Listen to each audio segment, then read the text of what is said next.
Salut à tous, j'espère que vous allez bien. C'est Chidi. On commence ce tour de presse par la victoire de l'Argentine hier qui a joué son match amical face à Curaçao grâce à un triplé de Lionel Messi plus une passe décisive et grâce à des buts d'Enzo Fernandez également. Voici la joie qui porte Messi. Si jamais le PSG a le Messi qui jouait en Argentine, moi je parie que Messi allait qualifier le PSG en quart de finale de la Ligue des Champions. Et malheureusement, Messi ne se sentait pas que c'est lui le leader de l'équipe. La raison pour laquelle Messi ne se donne pas à fond, c'est quelqu'un qui est habitué à être tous, c'est quelqu'un qui est habitué à ce qu'on construit tout autour de lui. Voici une déclaration de Kvaratskhelia, qui est un grand fan de Cristiano Ronaldo, mais il avoue que Messi est meilleur que Cristiano. Ça, moi-même, je suis entièrement d'accord avec. C'est officiel, les gars, grâce à sa large victoire hier face à Curaçao, conjuguée à la défaite du Brésil au Maroc, l'Argentine récupère la première place au classement FIFA. Bravo pour cette performance et pour cette régularité également. Vraiment, c'est mérité. Voici les trois grandes légendes de l'Amérique du Sud. Bien sûr,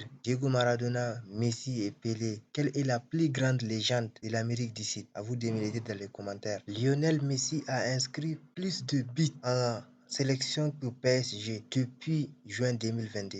Bravo, vraiment. C'est normal, les gars, parce qu'en Argentine, il se sent vraiment chez lui et puis il est à l'aise. Toute l'équipe joue pour lui. Mais au PSG, c'est pas lui la star. La star, c'est Mbappé. Donc, moi, je comprends que Messi ne performe pas PSG. Avant de continuer ce tour de presse, je vous invite à vous abonner et à liker les vidéos et à mettre dans les commentaires les améliorations que je dois faire dans mes prochaines vidéos. Voici les résultats des matchs d'hier. Il y a l'Écosse qui s'est imposé 2-0 face à l'Espagne. Il y a la Croatie qui s'est imposée 2-0 face à la Turquie. Il y a aussi le Pays de Galles qui a gagné 1-0 face à la Lettonie. Il y a l'Arménie qui a gagné 2-1 face à la Biélorussie. Il y a aussi la Suisse qui a battu Israël 3-0 et le Kosovo qui a fait match face à Andorra. Les trois meilleurs buteurs des matchs de qualification pour l'Euro 2024 sont il y a Rasmus Holland, il y a Cristiano Ronaldo et Romelu Lukaku. Rasmus Holland a 5 buts, Cristiano a 4 buts et Lukaku 5 buts. Voilà, maintenant on prend la direction de l'Allemagne.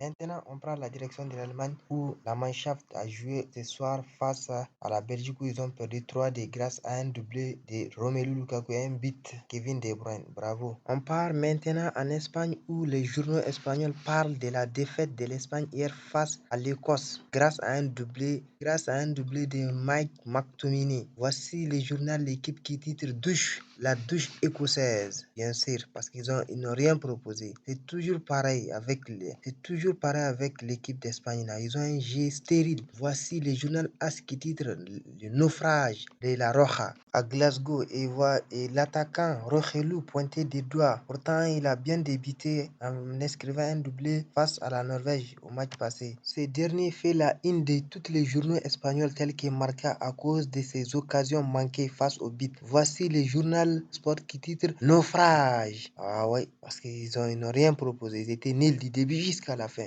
Voici le journal catalan Mundo Deportivo qui titre Est-ce une coïncidence? Non, c'est pas une coïncidence. C'est juste que l'Espagne était nulle hier. Après les rumeurs, Messi veut revenir au FC Barcelone cet été. Voici une information de Mario Cortegana qui dit si Carlo Ancelotti gagne la Ligue des Champions, il pourrait prolonger son contrat au Real de Madrid. Non, moi je comprends pas. Donc si je comprends bien la politique du Real de Madrid, si l'entraîneur gagne la Liga ou bien la Ligue des Champions, ça y est, c'est bon. Il va prolonger, bien ils vont pas le chasser. On veut du bouger là. Voici une déclaration de Xavi. Carlo Ancelotti au Brésil, c'est très difficile de parler des simples rumeurs. J'ai beaucoup d'affection pour lui. C'est un homme très spécial dans un club très spécial. J'espère qu'ils parviendront à remporter à nouveau la Ligue des Champions. Le Real de Madrid est le deuxième club à avoir vendu le plus de maillots en 2022.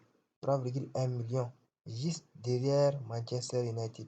Ah, ça c'est bien vraiment. Les joueurs espagnols du club sont en danger quant à leur avenir. Sur les 8 espagnols du club, seuls 2 sont assurés de rester. Il y a Dani Carvajal et Lucas Vazquez. Sinon, tous les autres, Asensio, Nacho, Mariano, Valero, Odriozola et Ceballos sont incertains pour la suite. En cas de départ de Carlo Ancelotti, Pochettino est le favori pour devenir entraîneur du Real de Madrid. Le plan B est Raoul. Ceballos a reçu plusieurs offres des clubs, mais il attend celle du Real de Madrid. Cela prouve qu'il a Cela prouve l'amour qu'il a pour le Real. Vinicius Tobias. L'Olympique lyonnais s'intéresse à Vinicius Tobias. Le Real de Madrid veut qu'il fasse la pré-saison avec l'équipe première.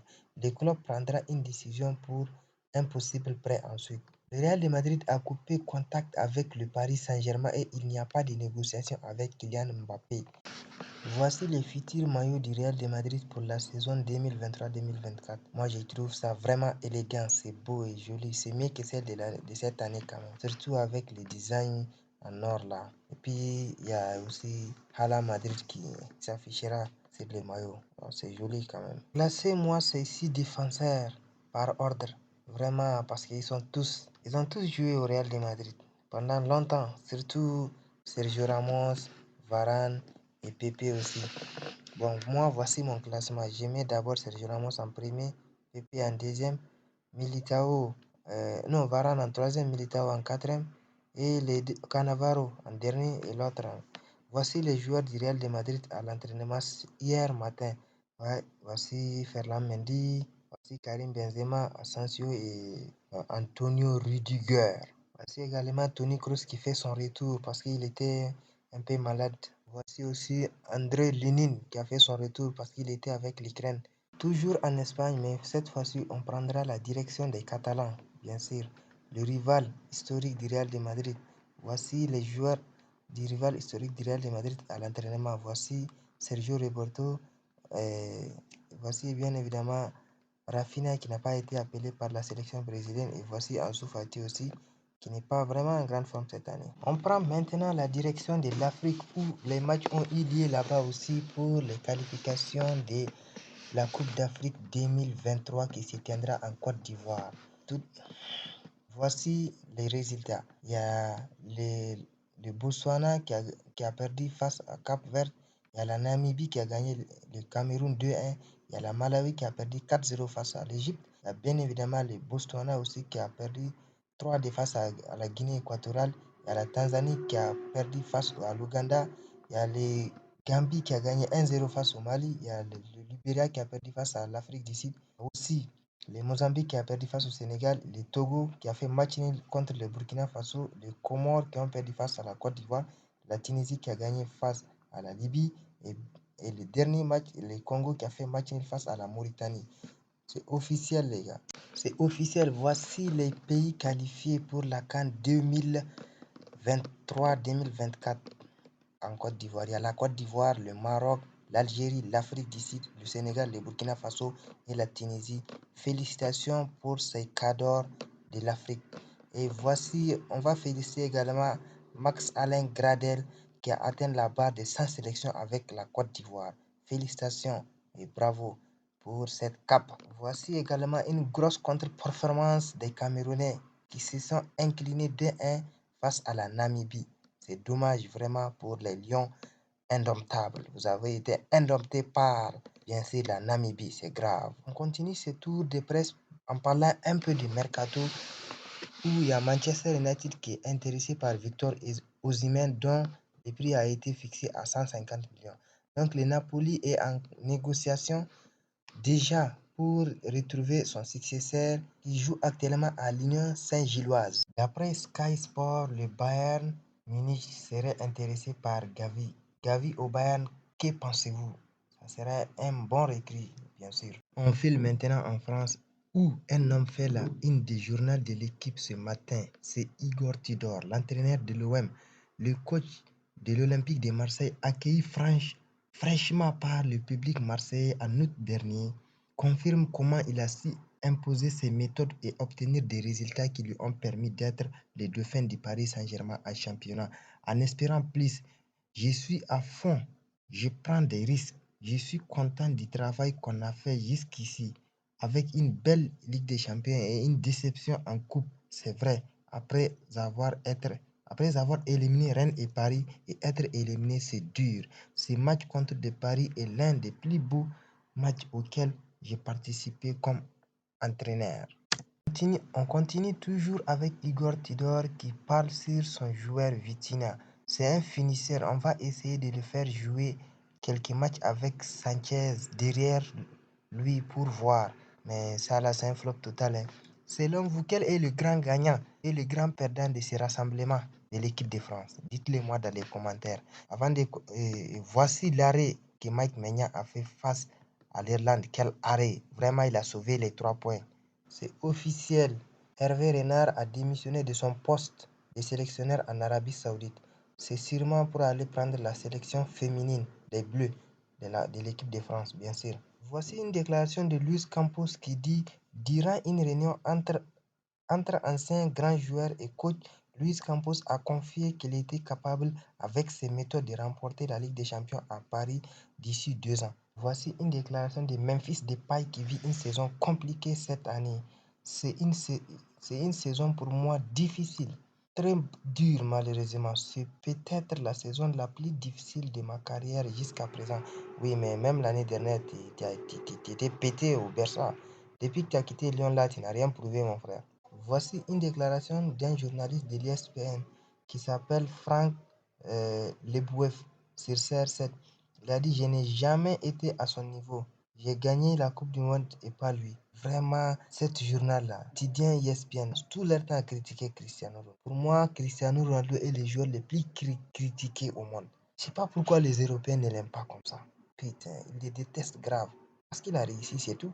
On va maintenant souhaiter joyeux anniversaire à N'Golo Kanté qui fête aujourd'hui ses 32 ans. Vivement son retour sur le terrain parce il est blessé tout le temps, vraiment. Thomas Tuchel a dirigé son premier entraînement hier. Vous voyez ces regards là. Je vous jure les gars là, cette année, il risque de gagner la Ligue des Champions. Il est mauvais. Surtout avec l'équipe du Bayern là où ils ont vraiment des joueurs, des top joueurs sur tous les côtés. Partout ils ont des meilleurs joueurs. Voici les joueurs du Bayern à l'entraînement. Voici ici Choupo-Moting et voici ici groupés en train d'écouter leur nouveau entraîneur, Thomas Tuchel. Vous voyez ces gars-là, je vous dis, il va faire du sale cette année. Il risque de battre City, ça c'est sûr et certain. Parce qu'avec ces méthodes-là, il n'y a que lui seulement qui peut battre les grandes équipes. On finit ce tour de presse par le classement de ces 4 meilleurs numéro 9. Selon vous, qui est le premier parmi ces 4 numéro 9? Mettez-les dans les commentaires. Et, de nouveau, on va classer également ces 4 meilleurs défenseurs. Parmi vous, qui est le meilleur parmi eux? Classez-les par ordre de mérite. N'hésitez pas à vous abonner, à liker la vidéo et à partager. Et de me dire dans les commentaires les améliorations que je dois faire dans mes prochaines vidéos. Merci à tous et bon visionnage.